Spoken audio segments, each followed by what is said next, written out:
Good evening. Welcome to the Team Super Dad Expert Hangout. My name's Johnny Jensen. It's great to have you here. Friends, family, Team Super Dad members around the world, as we always say.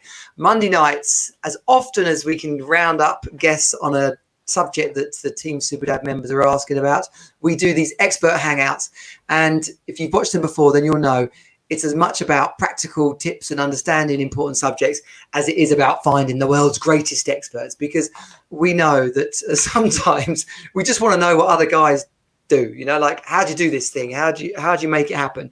So meditation has been a subject that I have been, TJ, welcome. Meditation is a subject I've been playing around with for a while, and it should be easy, right? It should be really simple. It should be something, it's free. We can do it for 10 minutes. We can do it for half an hour. And yet, like any kind of habit, especially the good ones, they don't always stick. And I realized from the expert hangouts that perhaps we just needed some everyday chat about how to work stuff. We've done nutrition. We've done some fitness. We've done goal setting. We've done journaling, which is I've just been editing that today. So if you're watching these live streams and you've not joined us before, welcome. It's great to have you here. Team Super Dad is a community for dads creating their best lives ever. We focus in the areas of fitness and finance and family, focus and fun. And so tonight we are looking at meditation. This is, what did I say in the picture? Oh, meditation made easy on the promo picture that I made. And the two guests tonight I know through two different places, but no surprise, as I always find out. I love it when people I'm connected to in different ways find out that we are connected in other ways already, because it means that you're talking to great people. And Richard, we met through a Future Self group on WhatsApp. That's right? Yeah. We did, yeah. And that's set up by Deborah Monroe from Deborah Monroe. Yeah, I've been chatting to her. Deborah and I are going to do a podcast together and get take a deeper dive into this subject with her. But great to have you on, Richard. Thank you for joining us. I'll let you introduce yourself in a minute. And TJ Power, son of Thomas and Penny, people I count as friends, and I definitely count as business advisors, even to go so far as saying mentors. So, yeah, but it's great to have you on. And when Thomas put you and I and himself in a group, and we were talking about meditation, and I got to learn about what you've been up to at university and what you're doing inside organizations now, I was like, wow, okay, that sounds exactly like something one of the powers would be up to. So let's jump back to you, Richard. Why don't you introduce yourself and let us know a bit about what you do, and then after that we'll dive into our meditation subject. Okay, yeah, well, meditation's a kind of sideline, but becoming more and more connected to actually what I am and who I am, I guess. My background, very briefly, 20 years working in television production. Then I did some work in kind of corporate video. And I got, along the way, I did an MA in investigative journalism, and I gradually shifted from working about the content to working with people, really. And my interest became more and more about working with people. And in parallel with that, for 30 years now, I've been an energy healer, which some people might know as spiritual healer. So I just work with energy and work with people to make them feel better, I guess. And the work I do now is predominantly around that people message. And my purpose in life, I believe, is about helping other people to find theirs. So helping people to make the absolute best of themselves, which is about drilling back to their innate character, the person they were born to be. What are the key characteristics that they were born with, rather than the personality that's been created? Because I think there's a difference. And helping them to find their purpose. What are they here to do? Because I believe we're all here to do a job, and our lifetime is about finding that job and then doing it. And I think generally speaking, that's for most of us, if not all of us, that role, that purpose is about other people somewhere along the line, whether it's inspiring them or motivating them, or for me, it's about waking people up, I think, and seeing that there is a bigger picture, which is where meditation comes in hugely for me, more and more. And to be honest, especially during lockdown, I've been through a massive journey myself, just during the past 4 months, because things keep coming to me, and there's a whole within the meditation world now. There's a whole fusion going on between what scientists are doing and what spiritual people are doing. And finally, we've been saying it in the healing world for years, but finally it's coming together. And there are many scientists there, or they're now proving, or doing the best they can to prove that there is a consciousness, that we are all connected, we are all united, and the place we all meet is through meditation. Wow, that was fascinating. That's a door opener to our whole evening. Thank you. This is. But no, I love these expert hangouts. There's because so much unexpected information comes out of them, and they're consciously different to the podcast, because the podcast is generally one-on-one, and we dig sort of more into people's stories and what they're up to, or it might be a book or an adventure or something. But in these expert hangouts, we try and open up a subject and kind of bat it around the different people in the group. So it's absolutely brilliant to hear all that, and to hear this wider awakening of the power of meditation, because it's not just woo-woo, cross your legs, go on some kind of retreat in Asia somewhere. It's actually a powerful opportunity to enhance and equip our day-to-day lives. Yeah, and TJ, that's kind of where you're plugging this into the corporate world, right? Yeah, so I work as a performance psychologist, and throughout my time at university became a lecturer down at Exeter University. And then I'm just completing my MSc at the moment, and I've moved from doing a lot of mindfulness in the sports world and that performance world more into the corporate world. So I've been working in that corporate space, looking at the way it supports people's emotional well-being and their ability to work in teams and communicate and all those sort of features. And then just recently I've begun a new role working with a charity that supports young women with cancer, and I've designed and delivered a mindfulness program to support them on that journey. Wow. I'm just digesting that, to be quite honest. There's no, but there's such power in having people connect at a deeper level to what's going on in their life, and I think, as you alluded to there, Richard, people are finding that curing, like functional medicine, is much more about the root cause of things, and getting to the heart of where our illness comes from, or where our mental fragility comes from, and actually being able to start to heal ourselves from the inside. Absolutely. Yeah, definitely. Yeah. Wow. And there's an interesting topic straight away there between TJ and myself, because the terminology mindfulness and meditation tend to get used in the same context, but I don't believe they are. I think actually we're working at two different levels, doing two different things, and I think there's definitely a connection. But I think in my mind, mindfulness, I use mindfulness in my work.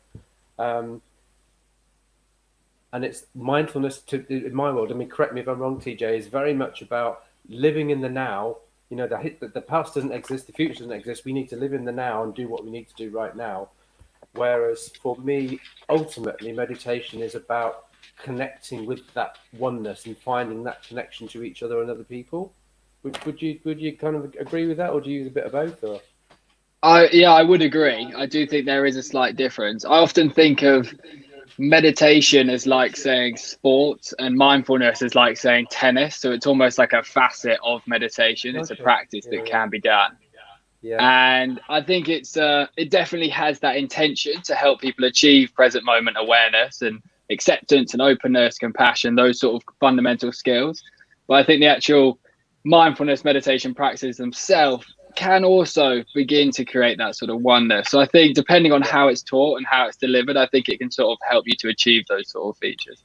Absolutely. I think it does. I don't think necessarily people necessarily know, but I think, yeah, it's all in the same space. So I talk about the healing that I do, my I guess, what do I use the word? My kind of spiritual heritage, I suppose. I was introduced to all this world initially through spiritual healing. That's when I kept being told time and time again by somebody. This is 30 years ago now. I was a TV cameraman at the time, and this lady I knew kept talking to me about this thing called healing, and to me it was just over there. It was something I'd never heard of, and I ignored her for a number of times until eventually it kind of proved to me that I had something, that I could do something, and it was one of those life-changing kind of moments. But I've lost my thread now. What was I saying? So that's a spiritual kind of way.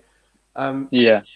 A lot of people associate the word spirit with religion, so that word's become a very word that's not used anymore. Hence why we call ourselves energy healers. And then you also get a thing called Reiki healing, which I'm sure has done Heard much of that. better from a marketing perspective. Lots more people have heard of Reiki healing than they have energy healing. Yeah, it's the same stuff. There's not two bubbles of energy up there that people are tapping into. we're all doing the same thing, and it's just different languages and different usages of it, isn't it? Yeah, definitely. I'm fascinated by the energy healing. I watched that Heal documentary the other day for the second Amazing. time. It's just fascinating seeing the sort of energy healing work that can be done. So I'm very interested to learn more about your work. The weirdest thing about it, and I'm so pleased that somebody's made that documentary, is that, you know, the truth is, I don't know what I'm doing. Nobody knows what they're doing. I was just told I could do this thing and to go off and try and learn about it. So I did, because it just felt like it was something that had been given to me, I suppose, and it was my duty to do something with it. But none of us actually know. I guess it's the same as meditation, really. None of us really know what we're doing and what we're tapping into. And when we do have that sense of joining together in what I call the field, we don't know what's happening. We just get a sense of it. And it's the same with healing. You know, I've had some incredible stories back from people I worked with over the years, and I still don't know for now whether what I did, whether it's placebo, whether I did anything, whether, you know, I don't know. All I know is that people go to healers, people come to me, and it makes a difference to their lives. And if I can make a difference to somebody's life, then I've done my job, really. Yeah, I think it's important that people open their mind far enough to consider there's power out there that we don't fully understand.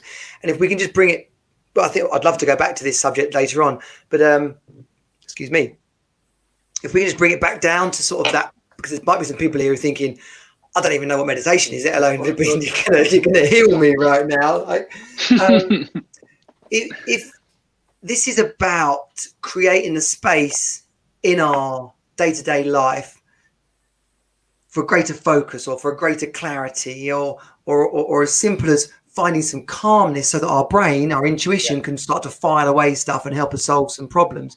So, you know, I think from both of you, what a basic level, let's even like just take the word meditation out there, like sit down, have 10 minutes peace with yourself, because that's going to give you more effectiveness, increase your performance, give you greater clarity, more creativity, somewhere between the busyness of rushing around and it all being stressful and sitting cross-legged in Asia somewhere. There's actually an opportunity to be peaceful, to plan out your day and allow things in our body that we don't understand to go to work.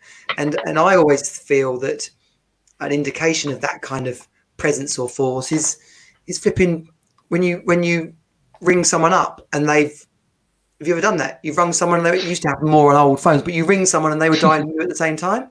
Like, when stuff like that happens, we have to consider that there is a greater force out there, but also a power within us.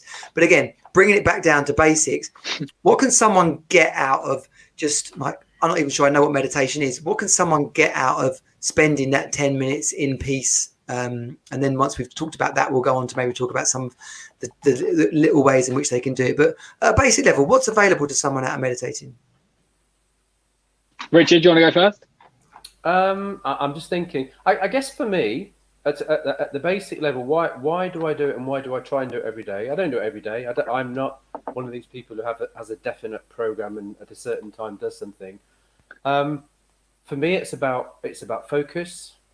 It's about getting rid of all the brain chatter, all those questions that come in, the things that pop into your head, all that kind of stuff. If you just can take 10 minutes, sometimes less than that. I've got some techniques written down there because I didn't know what I was going to need tonight. Some simple breathing techniques you can do almost when you're driving the car that will just help you switch other things off, help you to focus on you, help you to bring everything down to a kind of calm level so you can then kind of get on with your day, you know? And so to me, it's a perfect way to start the day, but also if something happened to me, for example, today, you know, I had a visitor and I've done various things and I just got left a little bit unsettled. And so for me, just putting my headphones in, putting the right kind of bit of music on, and just switching off, closing my eyes and switching off, and just doing some breathing exercises for 10 minutes, and I came out the other end another person. So it's like a reset. Does that mean anything? Oh yeah, Yeah, for me, definitely. totally for me. I've played around with meditation now for probably a few years actually. If I went back and looked at it, I had a almost more like a guided meditation. My first experience was at the end of yoga, and I did my first ever did yoga probably 2001 at a place in Clapham, and at the end of it, the lady that led the yoga would do a guided meditation. So that was like, I felt the benefit of that being like literally being relaxed from head to toe, and I've used it. I don't have a trouble sleeping, but I have used it at bedtime so that I have deeper sleep, or so that I kind of, again, weirdly, someone who occasionally suffers from backache and neck ache, if I'm less tense when I go to bed, if I'm calm when I go to bed, then I know that I'm just going to sleep as well, but I'm actually going to wake up much more relaxed. And I've dabbled with using meditation in the mornings as part of my morning routine, but it's only been this last 6 months, actually since lockdown, that I've tried to put that in as much more of a regular habit, and even linking it into journaling now. So I'm pretty much saying, this is what what's my intention for this meditation is, do I need to do a 90-day program for Team Superdad, or do I just always have a membership running? Like, just not to sit there and think about it constantly, but just brain, intuition, like whatever. This is what we're up to. And I know from from encouragements that I've had around different ways of meditating, other versions are just to clear my mind. I just go to white or focus on my breathing. All I'm looking to do is just clear my mind completely. When a thought comes in, I say, hello, that's a nice thought. And I let it move on, so that I'm really spending that 10 minutes in peacefulness, or in a computer sense. What does it do? It does a system clean or a software update. It's literally, I'm doing that software update.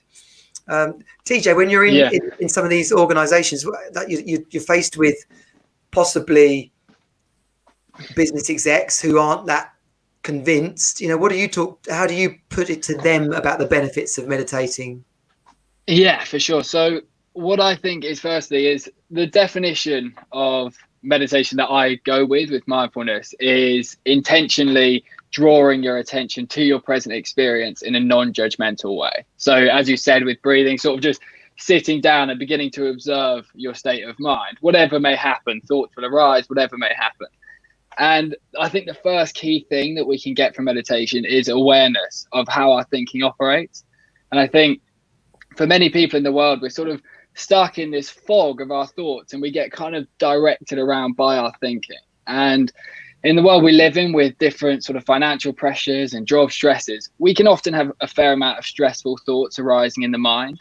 And with no awareness of how these sort of things work, it may mean that we spend 2-3 hours a day going down stressful thinking patterns, then finally coming to notice that you're stressed and thinking about something else, or just another task pulling you away. And I think one of the key things is once we gain an awareness of how our thinking operates, we begin to have this moment where a stressful thought will arise in our mind, and we suddenly think, well, I've actually got this opportunity where, do I go down this for 20-30 minutes, not do any work and get myself really stressed, have that fight or flight system activate, get full of cortisol and adrenaline? Or do I want to intentionally, in this moment, bring my attention to something that can calm me down? So intentionally, like doing some belly breathing or whatever it may be. And I think when people initially start doing that, gaining awareness of how their thinking works, it can make a massive difference to the amount of time they spend in stressful states and the amount of time they spend sort of in present experience, actually doing what they need to get done. And I think that first step is so key. And I think when people experience that, they're like, I seem to just be doing a bit more with my time and spending a little bit less time stressed out. And I think that's sort of step one.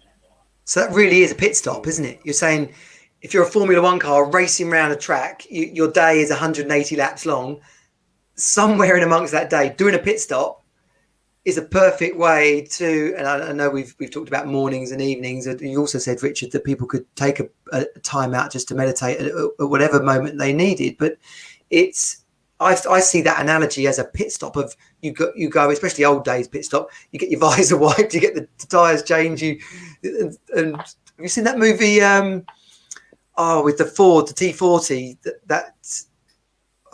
Is it called Ford? When they think they can beat Ferrari, the guys from Ford get the ache about Ferrari. Oh, I know I haven't actually seen it. I know the film you mean. I haven't seen it. Matt Damon, and Christian Bale or something. Yes, bloody good film. Yeah. Watch it. But yeah, in old school terms, they would get out, have a sandwich, change their flipping top, and then go out again. So, as a business exec, and I think there's an example there, which is this is a great way to reset. This is a great way for you to have an effective morning, reset, ready to have an effective afternoon. Yeah, and I think we have this amazing fight or flight system, this system that's evolved over millions of years and obviously been so integral to our survival. But in the olden days of hunter-gatherer days of the original fight or flight system, when we were faced with an acute stressor and we had an attack on our life, or whatever it may be, we had this huge change in our body, blood to our muscles and all this sort of stuff, and cortisol and adrenaline to create this opportunity to increase our survival. And what would happen is the stressor would happen. If we survived it, then we'd have our parasympathetic nervous system come in and settle us back down. So we'd have these, we'd be at a steady state, we'd go up and then we'd come back down. But I think nowadays, many people are living just above the line, just in this slight state of cortisol and constantly with a little bit of stress in their body. And I think for Richard, that would relate a lot to sort of the illness you may experience in energy healing and stuff like that. I think people living with a state of cortisol, and by bringing these practices in your day and stuff, it starts to reset your system back down. So you start to live more in like a natural homeostasis state rather than in sort of state of stress. And I think way more work can be achieved in those sort of times. And that does relate back to healing. I was going to say, for me, that lots of healers have different processes. My process when I work with somebody is I'll spend, once we've done the initial admin-y kind of stuff, I'll spend the first 20 minutes taking them through a guided meditation to drop them out of all the world and drop them down to that level. Because fundamentally, I believe we've got very, very clever bodies and we're built to heal ourselves. And while we've got all that cortisol and everything buzzing around, we're not going to be able to do that. If we can get ourselves centered and leveled back to where we need to be, which a guided meditation does do, for example, or breathing exercises, then our bodies have got so much better chance of doing that themselves, of healing themselves, of doing what the body needs to do. And that's exactly what's happening. You know, when we had the fight or flight, we have to find a way of getting rid of it, or it just stays there. And so many people in the Western world particularly just live in that space. And one of our connections is Johnny is the Joe Dispenza meditations, which I'm sure we'll get onto speaking later on, which is which meditation. That's another level, which we can talk about how. But he talks about all that stuff, and he's done a lot of the science which explains how it's working. But they're working meditations. So you said about sometimes if I've got a problem, I will meditate to find the problem. I will let go into a meditative state, let go, surrender, clear my mind, just ask the question and just sit, just sit and wait. And I just know that at some stage that answer will find itself to me. And it's probably because I know it, it's probably somewhere back in my brain somewhere, but because I'm so stressed or whatever at the time, it's not coming out. So that's where meditation really helps, just to get you back centered at a good level for operating for you, at the right level for yourself. Yeah, and people need to realize our brain and how powerful that machine is. And an example I feel is when you go, oh, hang on, let me remember something. And you go back like 25 years and go, oh yeah, we were at uni, weren't we? And we did that thing. And then so-and-so fell over and then we won that $5 at the machine. You're like, hang on a minute. If you try and find something on your computer a week old, it's not easy, right? But we're going into this machine and pulling a random piece of memory out from 25 years ago. So if anybody's not quite convinced about the power of this thing inside our head and whether we fully understand it or not, just revel in the majesty of that kind of idea that we've got memories of our whole life. And if with a bit of focus, we can go and pull on them. So it shouldn't be too much of a stretch to say, with a bit of focus, we can go off and solve things. With a bit of focus, we could combine a couple of experiences, a couple of ideas subconsciously to give us a conscious solution to a problem. Yeah. And that's where I feel, certainly in my journey around meditation, that I've learned so much about what's available, how we're just toying with this machine inside in between our two ears, because there's power in it that we don't fully understand, but we do know that there's some ways of accessing it. We talked about a couple of things which I think we should just give some context to. Guided meditation. TJ, do you want to get? I'll tell you what. You mentioned breathing, TJ. Richard, you give us a kind of a definition or an explanation of guided meditation to someone who's not done it before. What happens in a guided meditation? What the hell's that about? It's my preferred way, actually. When I first started meditating, there's different styles. So the traditional Eastern meditation, when you're talking about, the yogics, cross-legged bodies, sitting in a mountaintop, that's all about stillness. That's all about a focus on. And you'd have a candle or a single point of focus or a flower or something, and you put all your attention on that one thing, and you switch your mind off, and that's it, and you just go to a place. I was introduced to guided meditation. So guided meditation is literally when you'll have either a speaker or headphones, whatever, and somebody's talking you gently through a process. They're helping you to breathe in the right places. They're often taking you on a journey that you might go. I know you might walk through a meadow or walk up a mountain, and it gets quite specific. And so they might go, you're walking through this meadow, and then if you look to your right, there's a gap in a hedge, and you'll walk through the hedge, and they'll tell you what's there. And your brain creates the image and creates the space that the guided meditation is helping you to do. And some of it's very clever, and some of it just, for me, it helps me to focus, and it helps me to let go of everything else. Because while I'm listening to something, I guess my other senses aren't working. So I like the idea that there's some little bit of gentle music in the background, and that somebody with a soft voice is just talking to me, because you get to a point in it when you're not, it sounds bizarre, but you're not hearing the person's voice, but you're clocking what they're saying, and it becomes your journey you're going on. It's a little bit hard to explain. You just have to do it. I know I do it to people all the time, but they're literally taking you on a journey by talking you through the meditation. Exactly. And I used to have, I've got one on an old iPod actually, and it's powerful. There's quite often there'll be different stages. So in the first part of the guided meditation, they're literally relaxing you. There's a great one on Bob Proctor one about abundance, which is available free on YouTube and a whole bunch of other places. And Bob Proctor's voice, very soothing and hypnotic, but he takes you inside your body and says, you're inside your mind, you're inside your head. Have a look at the inside of your, have a look out through your eyes, and oh my gosh, I can go inside. I can move around my body like a little robot inside my body. So there's that detachedness, which actually takes us to a calmer level. So then the next part of the meditation is, right, now have a think about what it is that you want to achieve, or have a think about what it is that where you're going. And so the good thing about meditations like that for someone who's not really done it before is that they can get led in a particular way. And I think it's important that people try different ones, because if you search on YouTube, you can find all sorts of things. And some of the people are just like, what is this bloke ribbiting on about?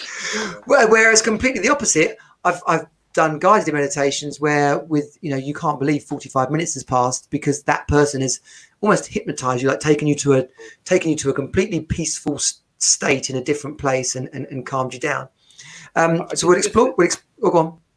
I was just going to say, just jumping in, I'm going to share a top tip of mine. But if I've got something in my mind and I wake up in the middle of the night, I have a couple of go-to guided meditations where I'm literally they talk me back to sleep, talk me through a process which sends okay, perfect. Give a good example, because in a minute, TJ, I'm going to ask you to talk about the breathing stuff, because you mentioned that's one of your areas, but just so obviously perfect that people are watching now, Richard.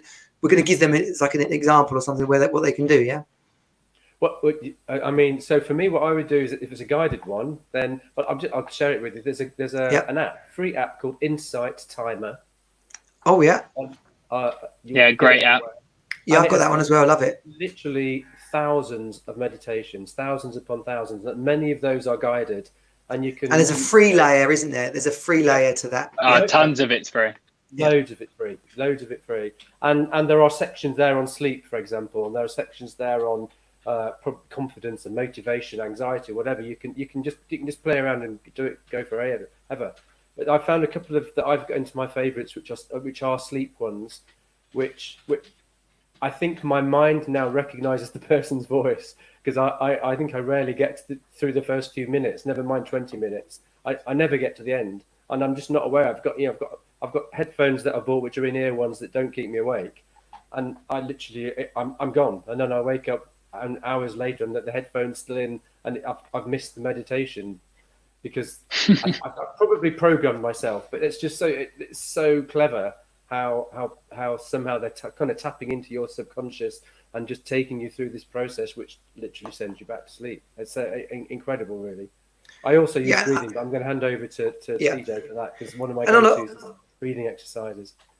On a basic level, someone who's struggling to sleep, just try a number of different guided meditation sleeping apps. Can be so powerful. So powerful. And on that, Johnny, I just say with sleeping, in terms of research, body scanning guided meditations are proven to be the best for falling asleep. So if you go on Insight Timer and search body scan, because they intentionally sort of relax different areas of the body. Do you know what I love? The sleep response. On those ones, it goes your whole body, and you think, right, yeah, I've relaxed everything, and it says, now unclench your buttocks. And you go like, oh my gosh, I'm totally squeezing my arms here. like two rocks. You're like, I thought I was relaxed. No, now let your butt cheeks go. But it's true, you just find those knots. You think, oh my gosh, man, like that tension, I was actually holding that in my shoulder. I didn't realize it. Yeah. So go on, TJ. Tell us. Sorry, I've sidewiped us all there with us talking about my butt cheeks. But go on, TJ. The breathing and that body scan, like for someone, it's literally it goes from head to toe, right? Yeah. So in terms of the breathing, when I work with clients, because I've been doing obviously a lot of the work through Zoom as of this journey. So I do like a 6-week journey with people, and I start with breathing meditation. So just simply learning to observe your breathing in through your nose and out through your mouth, breathing into the belly, that sort of stuff. And for quite a short period of time, only sort of 4 minutes at the start.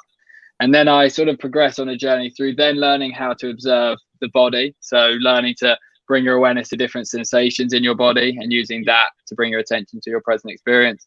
And then I introduce things like you can do like gentle mantras that generate compassion and feelings of love in the body. And sorry, what's a mantra? What's a mantra? A mantra is repeating a sentence or a phrase in your head a number of times. Okay. So a very popular compassion-based meditation called the loving kindness one is a process of you start by breathing and sort of settling yourself into it, and then repeating the phrase, may I be happy, may I be healthy, and may I be at peace. And you start to just let that reverberate in your mind for sort of 5 minutes or so, and you take breaks. And those can be powerful because they generate the same sort of chemicals that love does generate in the body. And that's obviously compassion is a fundamental part of human existence. So I then begin to introduce things like visualization. So it can be on this journey of it starting quite simple and quite short, because obviously at first people's attention can be quite poor because our attentions are pretty destroyed by this technological world. But then you gradually can build it up with different practices. Yeah, totally. The come on, brain.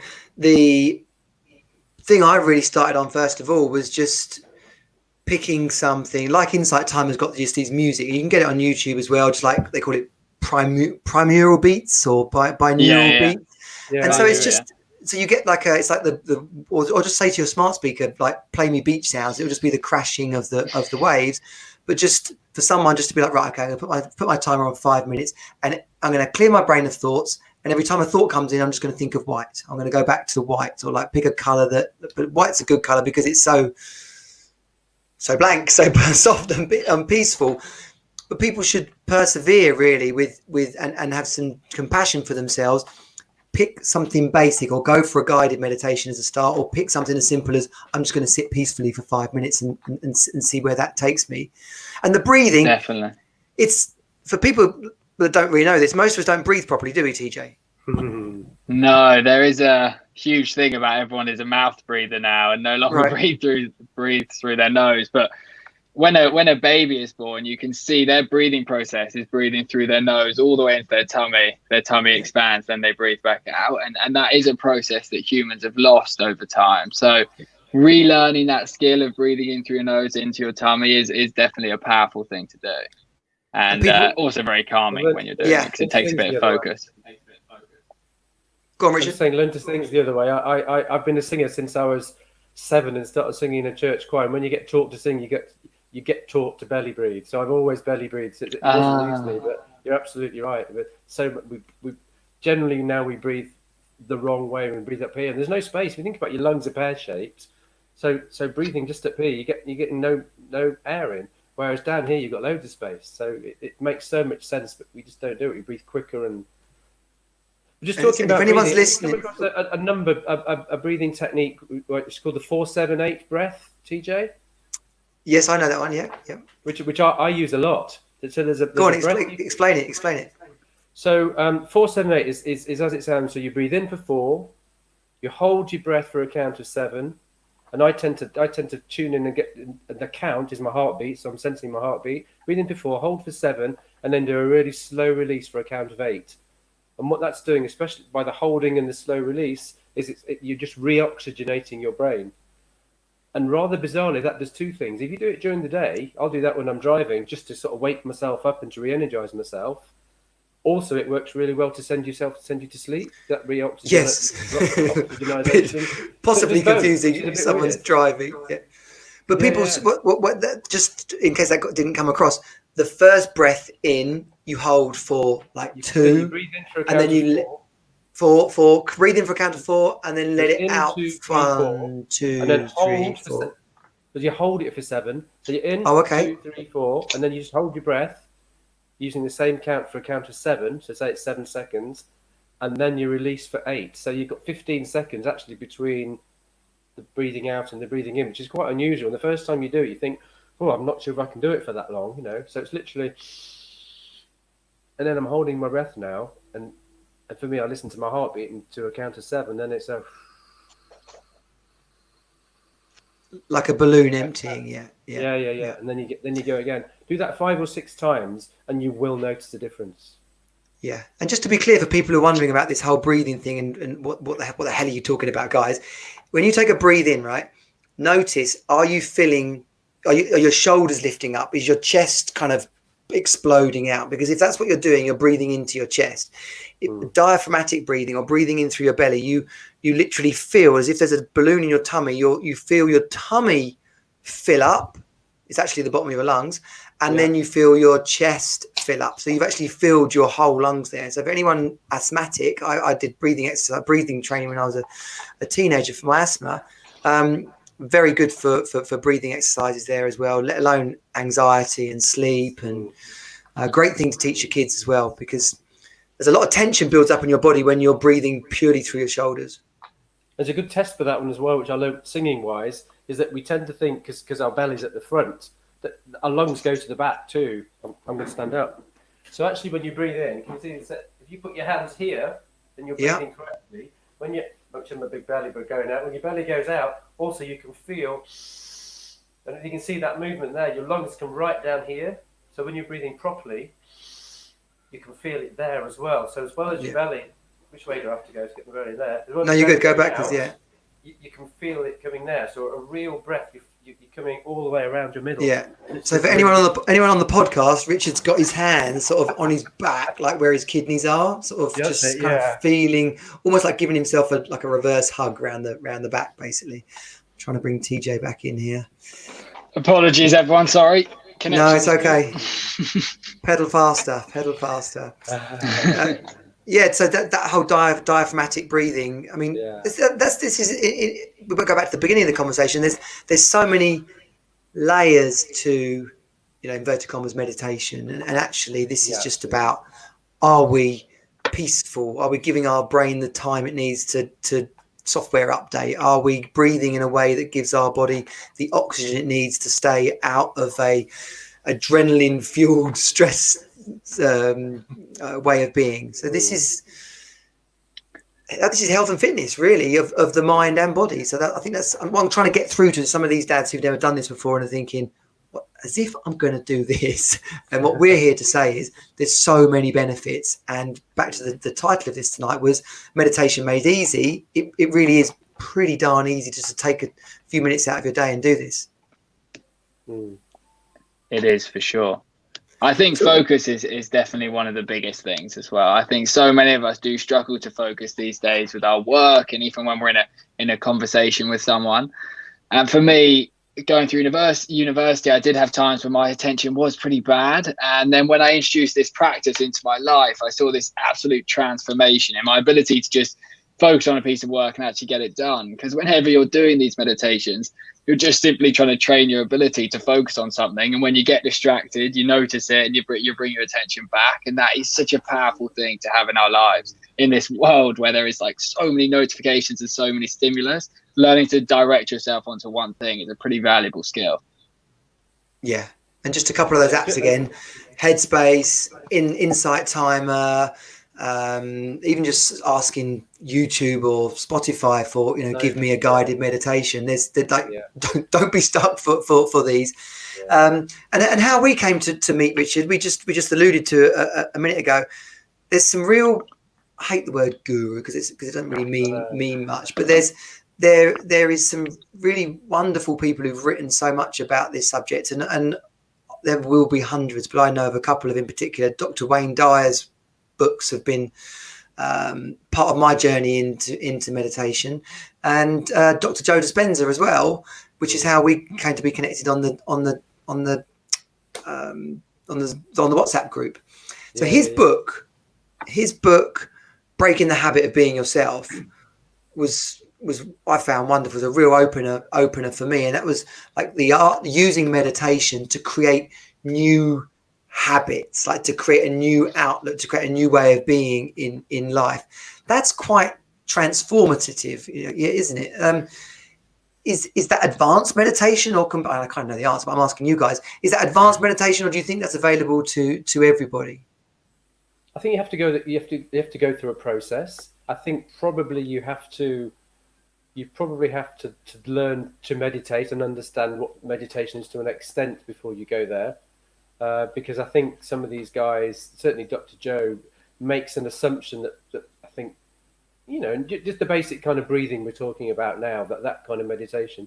But it's a fascinating world. I mean, I have to say, I think it was probably through the WhatsApp group or somewhere I got links to this guy who was coming to the UK and they was doing a course in Edinburgh. And so I just said to my partner, who's not particularly into any of this stuff, do you fancy doing this? And she went, yeah. So I thought, I jumped on it. Well, she wants to do it. Let's go. It's a weekend away. Let's do something. And I honestly turned up very much the cynic, because I thought it was this American rah-rah guru, get thousands of people in, charge them loads of money and all that kind of almost culty kind of thing. I'm pausing because I could get emotional. I just had, John, the third day of that, it was this 3-day course, the third day of that, going through his process and him taking you through, explaining why it works, and then taking you through meditations. I just had the most incredible meditation experience of my life. I can't explain it. I was just kind of awestruck, and I actually came down from it. And I was just kind of, it sounds a bit bizarre, I was in tears. I was just totally overcome by the experience that I'd had by this. And the term I've heard over this lockdown, and I've been reading lots more stuff, is it's a kind of, they call them manifesting meditation. Yeah. So some people may have heard of going back a few years, there was a phase around a film called The Secret, where lots of people got the idea where they just had to visualize their future and it will become real. Which was never going to work.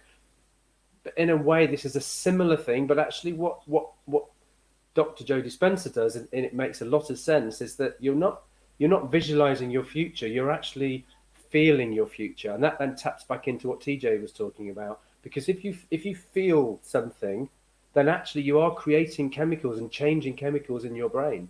And then as soon as you're actually changing chemicals in your brain, actually anything's possible. And that's the bit where it gets bizarre, because it starts to link with quantum physics, and anything does become possible. So people are visualizing and creating the person they want to be. And I do walking meditations now quite regularly. even with the dog. And and I again, it might sound bizarre, but I go for a walk, and when I come back, and I feel like I'm walking 10 years in the future, because I've just created this person, and I feel like it, and it's like so motivational. Oh my God, it's so powerful. Yeah, and if people aren't certain about that, just imagine eating a lemon. You're not eating a lemon, but your body produces, or a favorite food, something delicious, right? Your body produces saliva in response to that thought. Doesn't make any sense. You haven't eaten something, but so if we can do that over a thought, imagine what else we can do over a thought. Or goosebumps. When you get goosebumps with thinking about something, that is a chemical response somewhere in our body. And the flip of that, linking back to my healing, so Yeah. sorry to interrupt, it's Dr. Joe, one of the things he first says is like, we make quite a big thing, especially in the Western world, don't we, that we can make ourselves ill. We've talked about stress levels and cortisone and how it can make us ill and make us stressed. And well, if we can make ourselves ill, why the hell can't we make ourselves better, make ourselves well, make ourselves healthy? It's the same stuff, And it actually makes so much sense. We just have to learn how to do it because it's kind of a new thing for us. And a lot of that is about meditation, going back to where we started. And it's about allowing ourselves to do that reset, not allowing those stress levels to build us up, allowing ourselves to be our natural selves and find our natural level, if you like. And it's just better for everybody all around us as well. Yeah. DJ, and when you work with people, do you do like, what are you in situations with a whole group of people or one-on-one, or and in that respect, are you doing a guided meditation to those people, or how does it work when you do that? Yeah, it's a range of people. I sometimes work with one-to-ones or in group settings. I have done obviously group in person, and then now it's been a lot of group online on Zooms. Yeah. And I normally go through a process of starting with a meditation, sort of bringing people into the moment and sort of settling down all the kind of different things that they've got going on in their mind. And then I really like to teach people why this is happening, like the scientific reasons and the different purposes of the practice that we're doing. Once then we've done a bit of an education around it, then we do another meditation which is based upon the scientific stuff, because at university it was so important to me that I really researched how does this scientifically actually do something, because I know it does something, and like the whole world is beginning to know it does something, but a lot of the Western world really just need numbers and proof, basically. Prove it. Otherwise we don't believe anything. So we'll take a tablet that's got a 2 meter long set of side effects, but we also want some equal proof that something's going to help, even if it's free and easy. Definitely. Yeah, so it's a range, and I think group environments can be good because I think you can get the opportunity to share your experience, which I think is powerful, because when you open your eyes from meditations, there's often like new discoveries you may have made in those moments. But then I think doing it one-to-one, and then you can sort of chat after it, or on your own, you can just simply observe what happens and sort of notice the different changes you experience. Yeah. Well, I'm just off the back of talking to Deborah about tonight's expert hangout, which she couldn't actually join us for. We're going to do, because I'm journaling and meditating I'm doing a 90-day challenge on myself. And so Deborah and I laughed. We laughed and said, okay, perhaps we're not going to get people to come on a 90-day challenge with us, but we're going to do it for 30 days, starting at the end of this week, just inviting people to participate in some way, shape or form. We'll do some group ones and we're going to let people do one-on-one. But again, that sharing part of it is vital. And I think even if people are doing meditation on their own, it's appropriate to buddy up with a mate or even their significant other, their partner, their husband or their wife, and say, oh, let's just do this. Let's just see what happens. TJ, and or maybe I don't know much about your family situation. Your mum and dad talk about all their smoothies and juicing, and I know this has become more and more this sort of stuff as a practice in the Power family. Do you guys talk about it much as a family? Yeah, definitely. We're very into it now, all this sort of stuff, because I got so into it in the last few years, and then my belief in its ability to support the mind and sort of transformative experiences so much that I love to share it with them. So I actually do, whenever I see them, we do yoga practices and Wim Hof breathing and meditation. We do like a big range of stuff, and they have now managed to quite well integrate it into their routine, and I know it's definitely supported them through some of this challenge. So Yeah. it's been good. Well, in the age that, like, looking at us as a group, right? I know my own age, and I know my levels of tiredness at the end of the day. And looking up the chain at my dad in his 70s, there's never a time when this can't be adopted, No, and definitely not. reap benefits across our family. No, not Definitely not. I also think on that note, when with doing it in the morning is such a powerful thing to do, because I think often we wake up and we've got this big to-do list in our head and we already start feeling stressed about, oh God, we've got a big day ahead. And often the first reaction is, right, let's get the computer open, let's just start attacking it. But I think when we do a bit of meditation in the morning, or maybe go for a walk in nature or something in the morning, and let our mind almost file some of the stuff into a sort of more structured way, and then we start the day, I think it makes such a difference. That's something I've done with mum and dad a lot, trying to get them to take a bit of time to sort of structure out what's going to happen, set some intentions for the day, and then begin the journey, rather than just opening the laptop and beginning stress, basically. Yeah, I just, as you talk about it like this, as we are, it seems so obvious, and yet, and yet so to other easy. people, they're like, "Oh, how could I possibly do that? How could I possibly find 5 minutes to do this?" And Definitely. then the risk of being a bit extreme, they die of a heart attack. But people won't link the two. Someone who suffers repetitive headaches or severe migraines, but they won't do something like that. They'll take a tablet, but they won't do something like this. Yeah. Definitely. I think on the just mentioning the nature, because I really believe in the restorative benefits of nature. If you're not ready yet to sit down on a seat and do some meditation, I think going for a walk and really trying to set the intention to just immerse yourself in your present experience. So noting what you can see and smell and hear and all the different things, and noticing the feelings of your feet walking along the floor and all those different things. I think if you go on a walk without technology, so you don't have like lots of stuff going on in your ears and everything, and just immerse yourself for the first few minutes, first 5-10 minutes. Sometimes it can feel a bit unusual for people because we are so stimulated by tech now. But I think eventually your mind starts to clear things out, and it can be such a liberating experience. You come home and I bet you'll feel pretty nice about your day ahead. And do the breathing. If you're taking TJ's advice there, do the breathing in through the nose, slower than you perhaps would breathe normally, deeper than you would perhaps breathe normally, and the same letting it out that little bit slower. It feels weird, but it also, you think, blimey, I'm taking on board a lot more air here, which is actually what fuels the body, creates white blood cells. It's incredible and basic as well. Definitely. Going back to the breathing, so something it's been introduced to me during lockdown, and I've been practicing and learning quite a lot about is heart-centered breathing. Now we all know we don't breathe through our heart, and it probably sounds a bit crazy, but there's a lot of thoughts now about imagining that you're breathing in through your heart. So where you take so you take long breaths, maybe 5 seconds breaths, and you take a long breath in, you long breath out, and as you breathe in, you just imagine that breath is going to your heart, and then when you breathe out, you imagine it's going back out into the world. 5 seconds, and repeat that and do it a few times, especially if you're walking around in the countryside, and you will, oh my God, you'll notice the difference. It's becoming such a powerful thing that there are lots of different organizations now. There's an organization called Heart Math Organization. They talk about, what's the terminology they use? It's all completely gone. Like global consciousness and global cohesion, as well as people, coming together.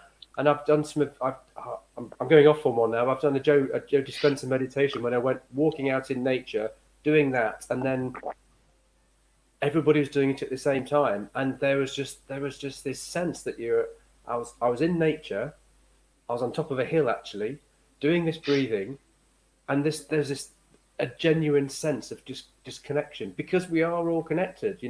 The more and the quicker we realise that we're all connected, the more ridiculous the Black Lives Matter, for example, actually becomes, because we're all the same. We're all energy. At the end of the day, quantum physics has proved it. We're all tiny little things. There's 3 million particles in each cubic inch or something like that, ridiculous, flying around the universe, and that's what we're made of. We know we're all the same, and meditation can connect you to that, and this heart-based thing is one of those things that I've been doing, and that's really easy. That literally is 5 seconds in, and you picture yourself breathing through your heart, and then 5 seconds out again. So simple, and yet so effective. Yeah. I feel like I've gone off on a bit of a tangent. No, it's that. But you know what? That's the magic of this, and that's the magic of calling it an expert hangout. I was on the 28-day habit challenge last night. I was talking about sharpen the sword. You know, Stephen Covey, and taking the time to learn. And I've totted up. I've read over like 50 books just in my Audible, and I know to some people that won't be that many, but to other people, even more books they've read than their whole life. But when you start to talk about this, you meet other people. When you meet other people, they share information. When they share information, your knowledge expands, and that's where you find breakthroughs in so many areas. And that's why I encourage people to tune in, and please share this if you've managed to get through to 55 minutes, because there's been so much rich content shared here tonight. I think as we wrap up, guys, what would be, we talked about inner space, the Insight Timer, Headspace, some of the other sort of meditation apps and things. What would be a couple of, whether it be a book or a podcast you listen to, what would be some places to go that people could get more information, or things you'd recommend about diving deeper into meditation as a subject? God, that took me a long time to get out a very simple thing, wasn't it? What can you recommend about meditation, chaps? Blimey. Just do it. Richard, do you want to go first? Insight Timer was my big one. For a book to read, I'd recommend Joe Dispenza's latest book, which is called Becoming Supernatural. Which the title itself might be a little bit off-putting, because it's just, but when you read it, you get it. He takes you through his whole thought process, and particularly he takes you through the science of why this stuff works. And then there are some quite good examples of meditations in there, and you can then link through, like you said, YouTube and stuff. You can find examples to do. So I think that will probably be quite good. But basically, I'd just say do it. Start at a really basic level and just start doing the breathing, just like TJ said, or that 4-7-8 breathing, or even the heart breathing. Just try doing something. Go for a walk and just do something. And the key thing about it is just stop and take note. Don't just do it and carry on. Just each time you've done the breath, when you breathe out again, just stop for a second. Maybe close your eyes and just feel the difference, because you will feel a difference. And it's only by feeling it that's what will motivate you to do more and to carry on. It's not one of those instant things. It's like, we are in this tech world, aren't we? Everything's quick. It's not quick. It's the opposite. It's stopping, surrendering, just letting it happen, and just noticing the feeling you feel when you've been for a walk, when you've done the breath. Yeah, I think that's where I'm a bit guilty of that with my meditation routine or embedding it as a habit. I get a little bit impatient about, so what's this doing? What's this thing? John Assaraf talks about he's in the movie The Secret, and I've read a whole bunch of his books. He shares a story about one of his vision boards, another whole subject, but he had a house. He put it on a vision board, and he was then going through some stuff, and they were moving house another time, and he found this old vision board.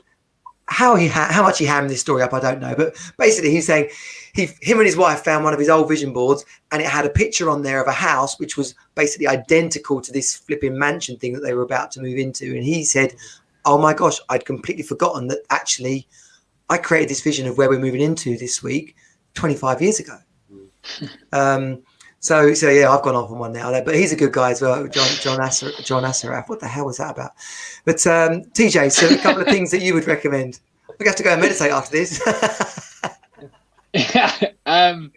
There's a fantastic video on YouTube that's like 15 minutes long called Why Meditate. If you put that into YouTube, it'll be the first one there. That really well contextualizes what this stuff is about. So I'd say watch that.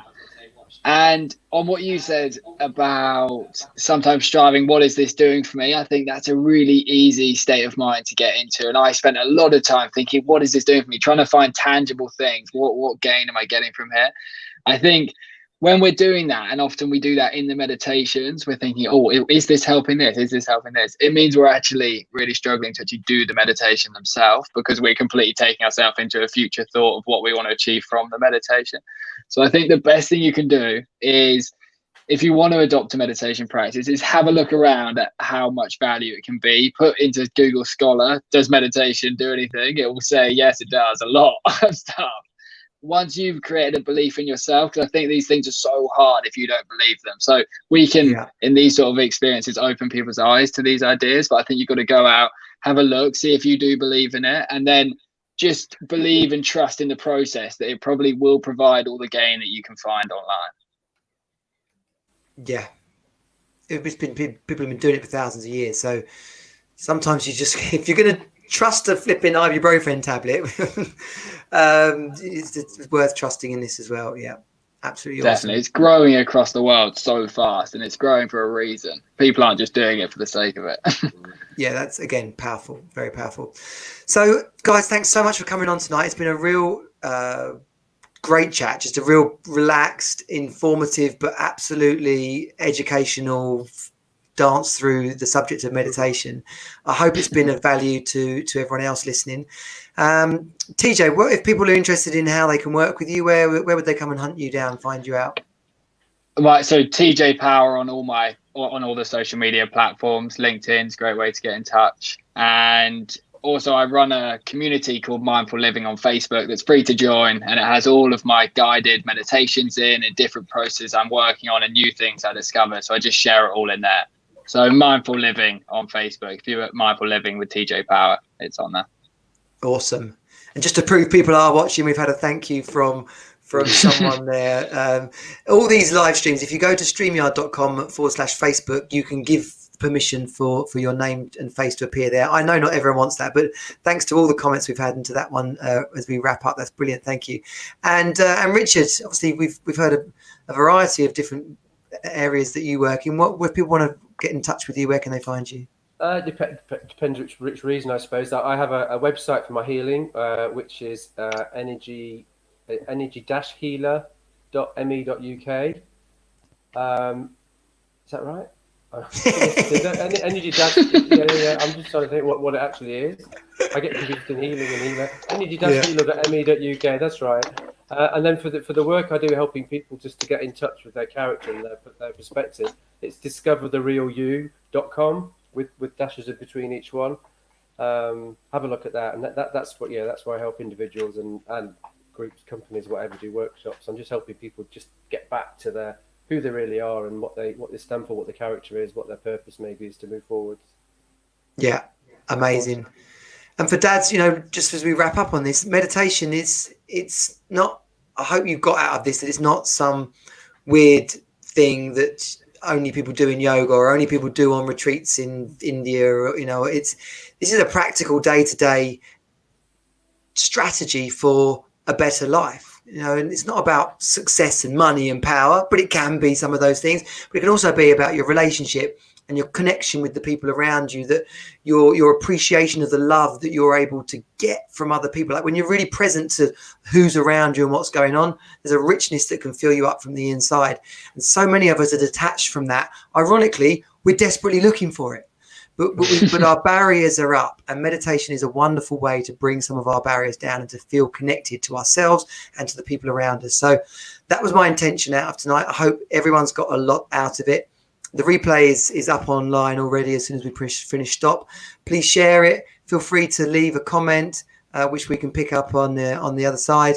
And apart from that, if you want to be first dibs or find out first about future expert hangouts, just go to teamsuperdad.com/expert and you will get the email notifications of all the upcoming expert hangouts. Guys, once again, thank you so much. It's been absolutely awesome. I appreciate your time and energy this evening. Thank you. Thanks for having us. No problem. Thank you for having us. Yeah, you're welcome. Awesome. I'm going to click end broadcast.